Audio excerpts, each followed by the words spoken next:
Amis lidomaniaques, bonjour et bienvenue dans cette nouvelle vidéo. Aujourd'hui, on va regarder à la loupe Let's Go to Japan, un jeu de Josh Wood illustré par Toshiyuki Hara et Eric Howard et édité par AEG pour 1 à 4 joueurs de 10 ans et plus et des parties de 45 à 60 minutes. Let's Go to Japan arrive sur la plateforme Kickstarter le 21 mars 2023. Vous trouverez bien entendu le lien vers cette campagne dans le descriptif de la vidéo. Alors c'est un prototype que je vais vous présenter aujourd'hui. Il est donc possible qu'il y ait des différences avec la future version finale du jeu. Vous connaissez peut-être déjà Josh Wood pour ses créations originales comme Cat Lady ou Santa Monica, ou pour des jeux qu'il a aidé à développer comme Les Petites Bourgades, ou plus récemment la Guilde des Expéditions Marchandes.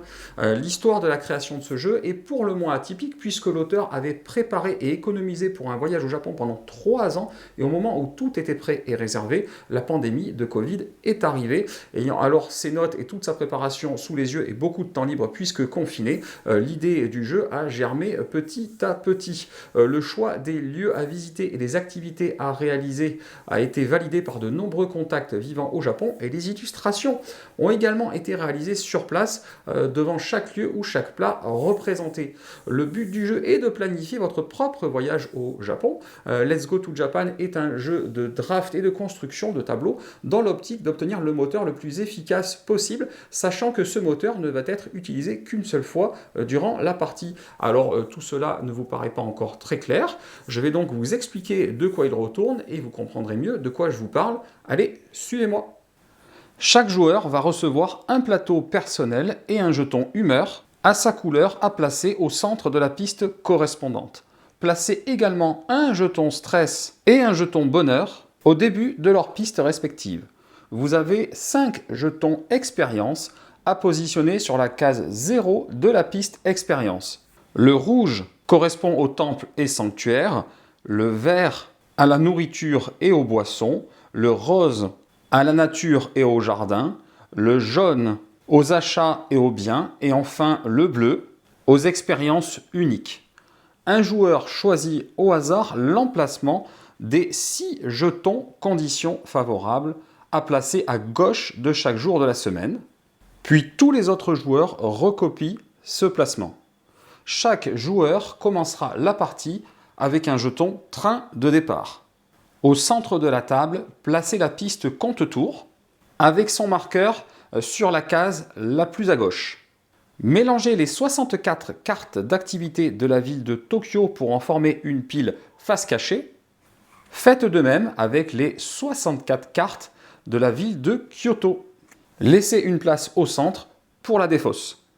Constituez une réserve avec les jetons train, joker, recherche, promenade et plus 12. Placez cette réserve à portée de main de tous les joueurs.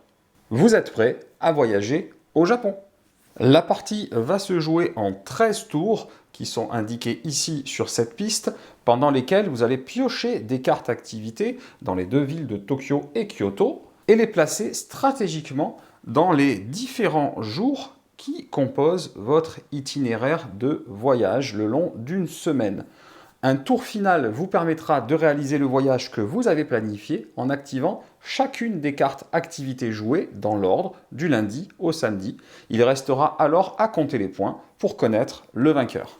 Les cartes Tokyo sont bleues, les cartes Kyoto sont roses, et dans chacun des paquets Tokyo ou Kyoto, vous pourrez trouver des cartes jaunes comme ceci, qui n'appartiennent pas à une ville spécifique, et vous pourrez choisir pour ce genre de cartes si elles proviennent de Tokyo ou Kyoto.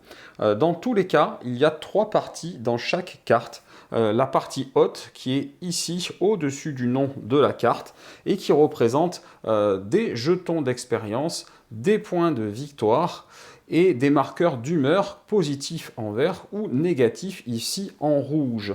Vous avez la partie centrale avec le nom de l'activité, le dessin représentant l'activité et un descriptif de l'activité en question.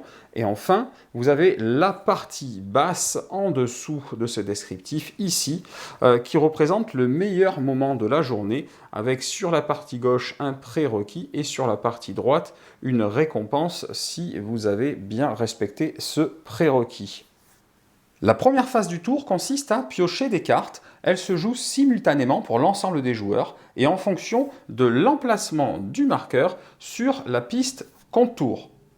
Il y a deux indications importantes. La première, c'est le nombre de cartes à piocher et où les piocher. Cette icône que je viens de vous montrer signifie que vous piochez deux cartes, une de Tokyo et une de Kyoto. Celle-ci d'icône signifie que vous allez piocher 4 cartes, 2 de chaque ville. Et enfin, celle-ci va vous demander de piocher les 4 cartes que vous aurez en réserve face cachée en haut à droite de votre plateau joueur, ici même. En effet, lors de chaque phase de pioche, il est aussi indiqué le nombre de cartes à jouer et le nombre de cartes à passer au joueur suivant en fin de tour, soit une ou deux cartes selon le tour de jeu. Les 7 premiers tours, les cartes sont passées au joueur à votre gauche, puis lors du tour 8, avec cette flèche qui est indiquée ici au-dessus de la pioche de cartes, le sens change jusqu'à la fin de la partie et vous passerez vos cartes au joueur de droite. Les cartes ainsi transférées le sont face cachée et posées sur l'emplacement dédié, en haut à droite donc, des plateaux joueurs, ici même comme je vous l'ai montré. Personne ne peut prendre connaissance de ces cartes tant que le jeu ne vous demande pas de les piocher avec cette icône par exemple qui vous demande de piocher les cartes qui y sont présentes ou celle-ci mais seulement 2 cartes et en même temps ça correspond à chaque fois car vous n'aurez que 2 cartes à ce moment-là de la partie à cet endroit-là. Le dernier tour est un petit peu spécial puisque vous devez piocher une seule carte, c'est indiqué ici, de la ville de votre choix avant de prendre connaissance de la dernière carte restante ici dans votre réserve. Sachez qu'il existe des jetons recherche qui sont ces fameux jetons-là que vous pouvez obtenir en cours de partie et qui vous permettront d'avoir plus de choix lors de cette phase de pioche. En effet, à n'importe quel moment entre la pioche de cartes, admettons j'ai déjà pioché là pour ce tour, et le transfert de cartes en fin de tour, vous pourrez défausser un jeton recherche en votre possession pour piocher 3 cartes supplémentaires du ou des paquets de votre choix. Donc par exemple, je vais aller un peu piocher ici, un peu piocher là. Voilà, j'ai pioché mes 3 cartes supplémentaires. Vous devrez alors vous défausser immédiatement de 3 cartes au choix parmi celles que vous possédez en main en les mettant face visible au milieu des paquets. Donc je vais défausser les cartes que j'avais à l'origine qui ne m'intéressaient pas et je vais choisir de défausser celle-ci. Et donc à la fin, je me retrouve toujours avec le même nombre de cartes que ce que j'avais au départ, bien entendu. Vous pouvez répéter cette opération plusieurs fois de suite si vous avez plusieurs jetons recherche et n'être toujours pas satisfait de votre jeu. Tout jeton recherche inutilisé vous rapportera par contre, comme indiqué ici de ce côté, un point de victoire en fin de partie. Les points de victoire étant les fameux symboles de chat que vous voyez ici ou donc ici sur le jeton. La deuxième phase d'un tour consiste à jouer des cartes. Nous l'avons vu précédemment, parmi les cartes piochées, vous allez toujours en jouer la moitié chez vous, soit une ou deux cartes selon le tour. Par exemple, je vais aller pour vendredi regarder un match de sumo.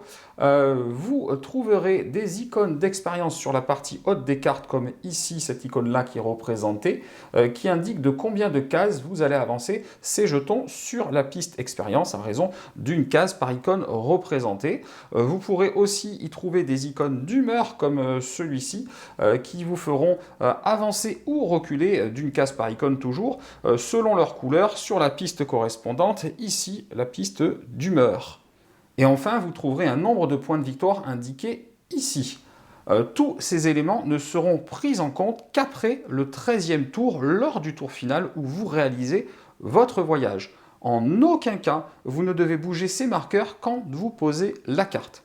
Une carte jouée doit être placée sous une journée, comme je l'ai fait là avec mon match de sumo pour vendredi. La limite de cartes par journée est de 3. Lors du placement, vous pouvez choisir librement toute journée qui n'a pas atteint sa limite et placer votre activité au moment de la journée qui vous convient. Donc par exemple, je peux ensuite planifier ici la visite d'un château pour lundi. Et ensuite, planifier la visite d'un musée de l'animé. Si j'ai envie de mettre cette visite du musée de l'animé pour vendredi, je vais avoir le choix de la placer ici ou de la placer comme ceci en dessous. Donc dans ce cas de figure, moi je vais la placer ici par-dessus. Et donc ensuite, je pourrais vouloir visiter ceci. Et là, je vais par exemple choisir de le placer en dessous. Et par la suite, je pourrais encore choisir de visiter ceci et de vouloir pour ces bambous aller le visiter encore lundi. Et donc là, j'ai le choix de le mettre complètement en dessous, entre les deux ou devant. Et donc, pourquoi pas, je vais le mettre entre les deux comme ceci. Donc voilà, à chaque fois que vous placez une carte, vous ne pouvez pas bouger la position relative des cartes qui étaient déjà présentes, mais la carte que vous positionnez dans la journée, vous la mettez vraiment à l'emplacement qui vous intéresse. Vous devez garder en tête 3 points importants quand vous jouez vos cartes. Faire correspondre les icônes d'expérience de la carte avec l'icône de conditions favorables de la journée, comme je l'ai fait là avec lundi, vous offrira des bonus journée de plus en plus intéressants. Je vous expliquerai ce bonus un peu plus tard dans cette vidéo. Placez à la suite le plus de cartes possible d'une même ville, encore une fois comme j'ai fait là avec Kyoto ou ici avec Tokyo, vous évitera un trop gros nombre de voyages en train qui serait pénalisant pour vous. Là encore, je vous en dis plus sur les trains par la suite. Sur les 3 cartes de chaque journée, seule la carte du bas, pour l'instant celle-ci et celle-ci, vous laisse voir son meilleur moment de la journée, c'est-à-dire la partie basse ici et la partie basse ici. Il vous faudra veiller à ce que les prérequis de ce meilleur moment soient déjà obtenus à ce moment-là de votre voyage. Je vous en dirai plus lors de l'explication du dernier tour de jeu.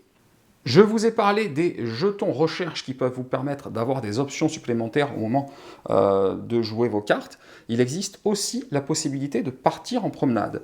Pour cela, défaussez une carte de votre main. Donc je peux choisir de défausser celle-ci, elle part à la défausse, et piocher une carte de la pile de votre choix. En la laissant face cachée, donc j'ai décidé de piocher une carte de Tokyo finalement, au lieu d'une carte de Kyoto comme je viens de défausser, c'est possible. Vous la laissez face cachée, et vous n'en prenez pas connaissance de cette carte que vous venez de piocher, et vous placez cette carte comme n'importe quelle autre carte dans votre itinéraire à la journée de votre choix. Et une fois que c'est fait, ce qui est indiqué ici, vous recevez un jeton recherche, donc je pourrais par exemple vouloir placer ma carte ici, et je vais recevoir mon jeton recherche pour avoir fait ma promenade. Vous aurez la possibilité, lors du dernier tour de la partie, de révéler ce type de carte et de choisir si vous la conservez côté promenade ou côté normal. Dès que vous placez la 3e carte d'une journée, vous avez terminé la planification de ce jour. Vérifiez alors immédiatement combien d'icônes d'expérience présents en haut de vos cartes pour cette colonne correspondent aux jetons conditions favorables présents ce jour-là. Ici, par exemple, j'en ai 2 d'icônes qui correspondent aux jetons favorables. Et ici, j'en ai 3, comme vous pouvez le voir, pour le lundi. Si vous avez une correspondance, c'est ce qui est indiqué ici, une correspondance, ça vous offre une avancée sur la piste humeur, donc ça serait ici, puisque vous le voyez, c'est côté vert, donc j'avancerai côté vert, côté bonheur.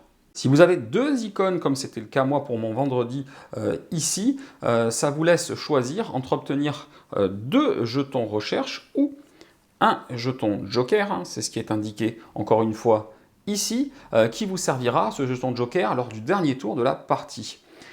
Enfin, à partir de 3 icônes, hein, c'est ce qui était le cas là pour mon lundi, vous pouvez obtenir un jeton train de luxe, qui est ce type de jeton là, c'est indiqué ici encore également, qui vous servira lui aussi lors du dernier tour, où vous pouvez partir pour une promenade supplémentaire. Ce dernier choix vous offrira une 4e carte pour ce jour à piocher face cachée sans en prendre connaissance et à positionner sur la journée en question à l'emplacement de votre choix. Donc ça c'est important puisque vous devez positionner cette carte sur la journée qui vous a permis d'obtenir le bonus de 3, donc là pour moi c'était le lundi, et vous la positionnez où vous voulez. De ce côté-là, par contre, dans tous les cas, vous n'obtenez pas de jetons de recherche pour cette promenade supplémentaire comme pour une promenade normale. Mais comme une promenade normale par contre, vous pourrez révéler cette carte lors du dernier tour de la partie et choisir de quel côté la valider. Sachez que qui peut le plus peut le moins, et si vous avez par exemple 3 icônes comme j'avais ici, vous pourrez choisir n'importe laquelle des récompenses, et ici avec 2 icônes, je pourrais très bien choisir ceci, comme je pourrais très bien choisir une avancée ici. La dernière phase d'un tour, c'est la phase de fin de tour, et en fin de tour, plus personne ne doit avoir de cartes en main. Toutes les cartes ont été soit jouées, soit passées et posées en haut à droite des plateaux joueurs. Avancez à ce moment-là le marqueur contour d'une case vers la droite sur sa piste, comme là je viens de le faire. Vous pouvez commencer un nouveau tour, sauf si bien entendu vous venez de jouer le 13e tour. Donc là on est au 13e tour, si on vient de le jouer, tous les joueurs ont terminé de planifier à ce moment-là leur voyage. Et on va pouvoir chacun va pouvoir placer des trains le long de son itinéraire. À chaque changement de ville entre Kyoto et Tokyo, vous devez placer un train. Donc, on va s'y atteler tout de suite, sachant que si vous finissez une journée dans une ville et que vous commencez la journée suivante dans une ville différente, vous devez aussi utiliser un train pour ce changement de ville. Vous avez déjà un train de départ qui peut être placé n'importe où et qui ne donne aucun bonus ou aucune pénalité. Je vais par exemple, là je suis à Kyoto, je change, je vais à Tokyo, donc je vais placer un train ici au début du mardi. L'autre chose, c'est que vous allez a priori placer en priorité vos trains de luxe que vous avez obtenus pendant la partie, car ils vous le rapporteront 2 points de victoire et une avancée ici sur la piste humeur. Et de plus, tout train de luxe inutilisé en fin de partie ne vous rapportera rien. Et ensuite, vous compléterez, si jamais le besoin s'en fait sentir, avec des trains normaux que vous prendrez dans la réserve et qui vous feront, eux, malheureusement, perdre 2 points de victoire, comme indiqué là-dessus. Le placement de ces trains se fait avant la révélation des cartes promenade. En effet, quelle que soit la couleur de la carte révélée plus tard derrière une carte promenade, elle est considérée comme étant de la ville qui est représentée à son verso.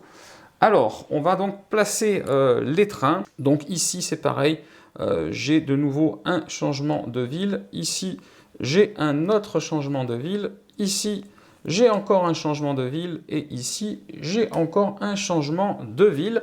Voilà, j'ai placé mes trains, je suis prêt à voyager. Une fois les trains placés, il vous reste donc à partir en voyage, c'est-à-dire à réaliser le dernier tour de la partie, le tour final. Cela veut dire que vous allez activer toutes vos cartes dans l'ordre, en partant du haut du lundi, donc de cette carte-là, ici même, et au fur et à mesure, en descendant et puis en remontant, et en allant comme cela jusqu'à la carte du bas du samedi, ici même. Il est recommandé de faire ce voyage chacun son tour et même de raconter ce que vous faites lors de chaque journée au fur et à mesure que vous avancez dans votre périple. Ça rend le jeu bien plus fun. Pour chaque journée, vous activez d'abord les rangées du haut, qui sont celles-ci. Et puis, une fois que c'est fait, vous prenez en compte également tout train qui ferait la liaison quand vous faites ces activations du haut. Et ensuite, vous activez le meilleur moment de la journée qui est en bas. Là, le mien est un petit peu caché pour le dernier. Voilà, je vous le montre. Il est là, mon meilleur moment de la journée. Vous activez ce meilleur moment de la journée de la carte du bas si le prérequis est respecté, bien sûr. Alors, concernant le haut des cartes, vous allez avancer vos jetons expérience sur la piste d'autant de cases que le nombre de jetons inscrits. Donc là, regardez, j'ai 3 fois celui-là pour cette journée, 1, 2, 3 cases pour ce jeton expérience par exemple. Également, pour ce qui est des symboles d'humeur, vous allez avancer d'une case pour chaque symbole vert ou reculer d'une case pour chaque symbole rouge sur la piste humeur. Donc ici, j'ai un symbole rouge et 2 symboles verts. Donc ça veut dire que je devrais reculer ici d'une case, puis avancer ici de 2 cases. Voilà ce qui va se passer au niveau de la piste humeur pour cette journée-là, par exemple. Sachez que si vous atteignez le bout de la piste côté vert, donc ici le symbole avec un smiley content, à ce moment-là, vous allez déplacer ici sur votre piste bonheur le marqueur ici. Inversement, si vous atteignez le bout côté rouge avec le smiley mécontent, vous allez déplacer votre marqueur de stress ici. Dans tous les cas, quand vous atteignez un bout de piste, par exemple ici j'atteins un bout de piste, vous remettez immédiatement en position centrale avant de continuer votre progression dans un sens ou dans l'autre.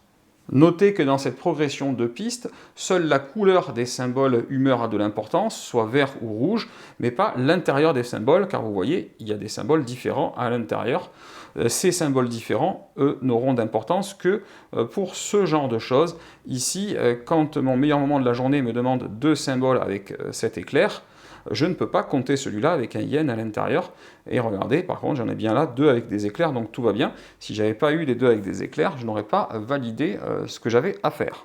Pour le meilleur moment de la journée, le prérequis doit être obtenu avec la partie de voyage déjà effectuée. Toute carte située dans la suite du voyage ne doit pas être prise en compte. Donc assez typiquement, ici, j'ai besoin de 3 symboles de jardin et nature. Mes 3 symboles sont bien avant.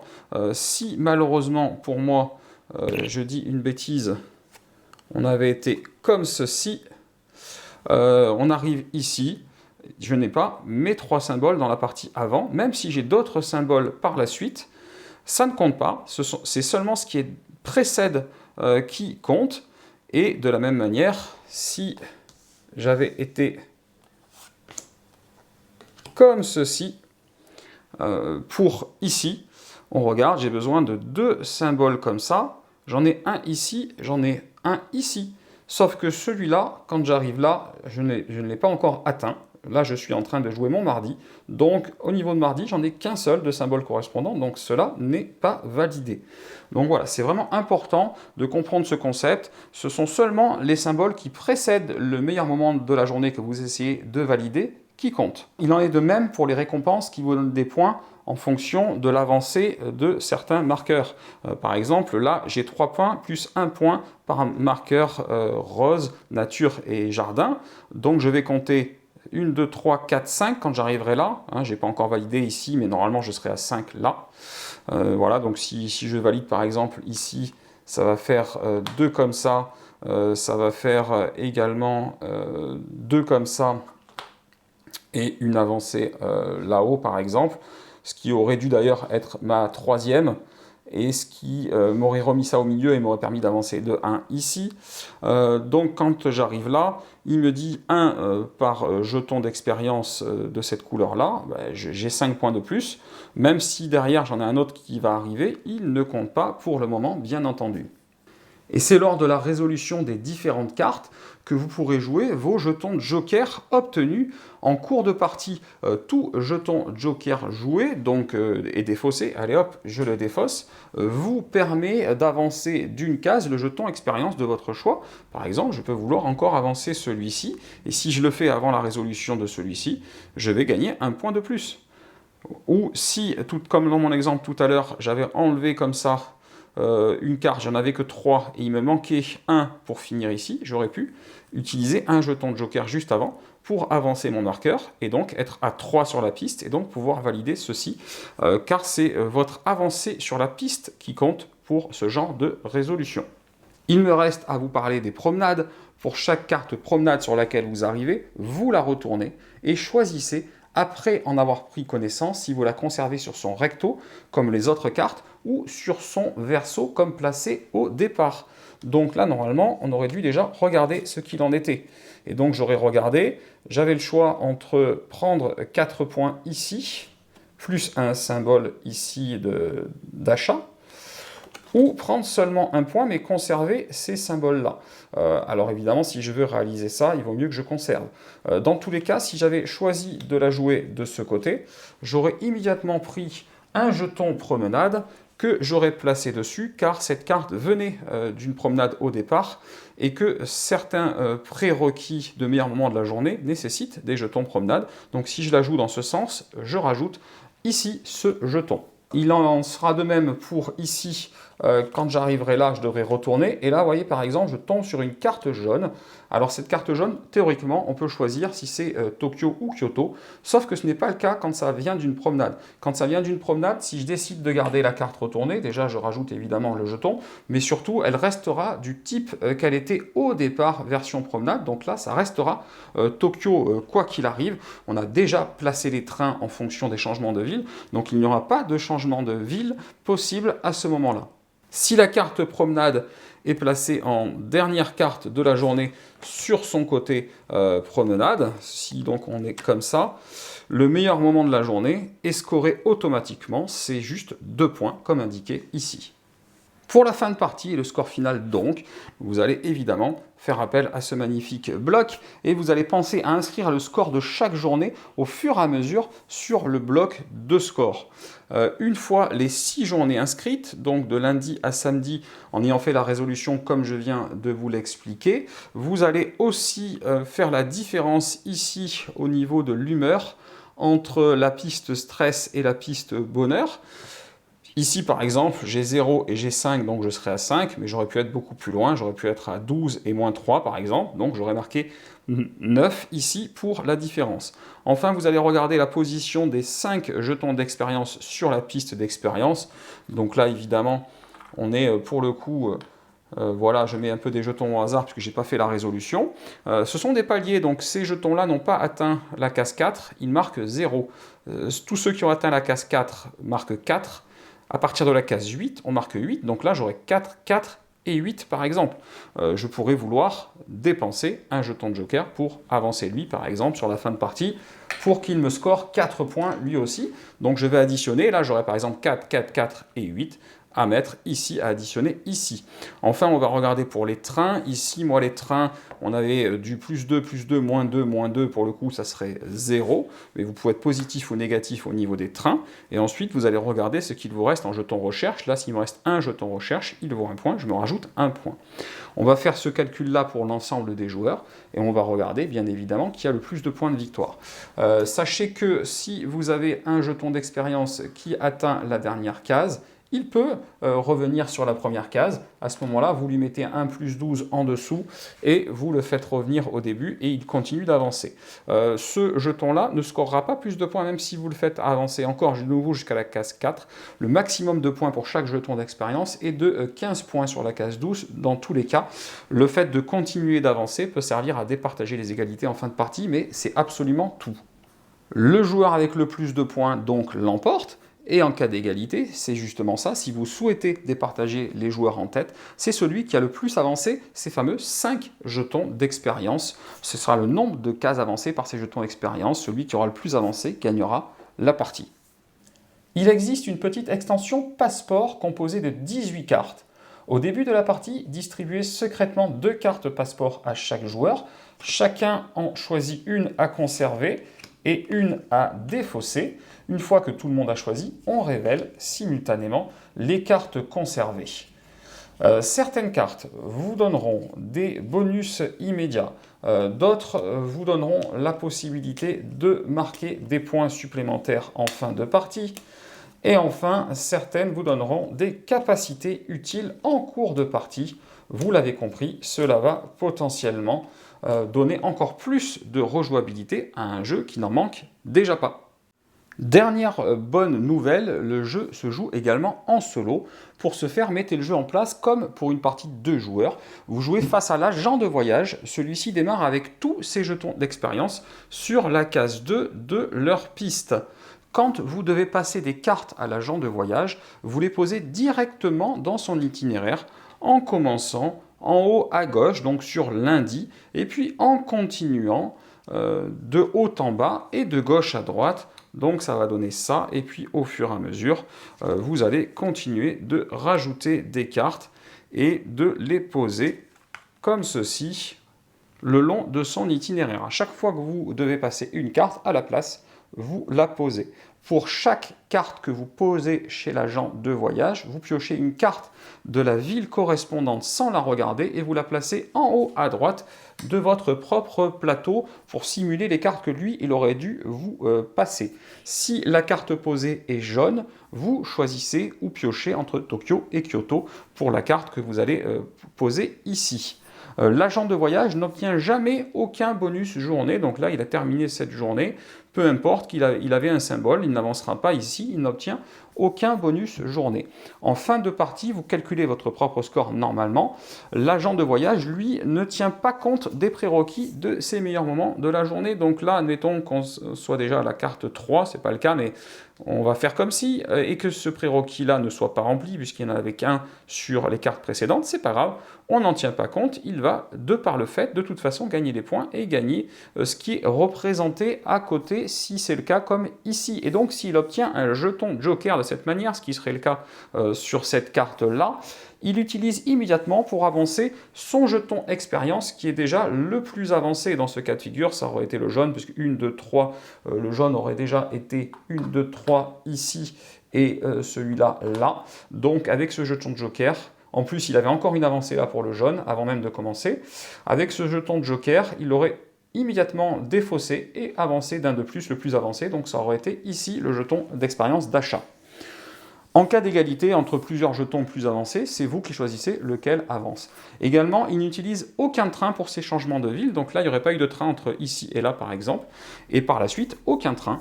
Lui, ces changements de ville, il les fait comme il a envie. Il n'y a aucun souci pour lui. Voilà, ça, c'est le mode solo en mode normal. Si vous désirez un mode plus facile, à ce moment-là, vous allez tenir compte des prérequis pour les meilleurs moments de la journée. Et inversement, si vous voulez un mode difficile, vous allez placer des trains de luxe entre chaque liaison Tokyo-Kyoto que notre agent de voyage doit faire. Donc par exemple ici. Et tout le long de la partie, chaque changement de ville, c'est un train de luxe qui est posé. Voilà pour un mode plus difficile. Donc vous avez le choix entre le mode normal, le mode facile ou le mode difficile pour le mode solo. Let's Go to Japan a de nombreuses qualités. La première est d'être à la fois accessible tout en étant stratégique. Du coup, vous allez pouvoir y jouer avec vos enfants à partir de 10 ans, avec des amis, qu'ils soient joueurs ou moins joueurs, et même en solo, tout le monde devrait y trouver son compte, particulièrement si vous êtes sensible à la thématique. Et de ce côté-là, c'est une grande réussite, puisque c'est en partant de celle-ci que le jeu a été créé, et elle colle parfaitement à la mécanique. Les illustrations sont magnifiques, et vous allez réellement voyager lors de vos parties. Les mécaniques sont simples et efficaces, et elles offrent des choix et des dilemmes permanents, et c'est très agréable de planifier son voyage, et assez surprenant de voir la tension monter au fur et à mesure de la partie pour arriver au meilleur itinéraire possible qui vous fera marquer le plus de points. Toutefois, et c'est aussi toute la beauté du jeu, vous pourriez vouloir faire des choix un peu moins efficaces, mais plus en accord avec vos envies lors de vos voyages. J'attendais beaucoup de ce jeu, pour être honnête, et avec tous les risques que cela comporte de déception. Et de ce côté-là, eh bien, pour le coup, je n'ai pas été déçu, et bien au contraire. Donc, je n'ai qu'une chose à vous dire, le Kickstarter commence le 21 mars, et je ne saurais que trop vous conseiller d'aller y faire un tour. Vous retrouverez bien entendu l'adresse de ce Kickstarter dans le descriptif de la vidéo. Voilà, comme d'habitude, si cette vidéo vous a plu, vous n'hésitez pas. Vous mettez un petit pouce vers le haut, ça fait toujours plaisir. Et puis vous cliquez là en bas à gauche pour vous abonner à la chaîne si ce n'est pas déjà fait. Et chers amis ludomaniaques, je vous dis à très bientôt pour une prochaine vidéo.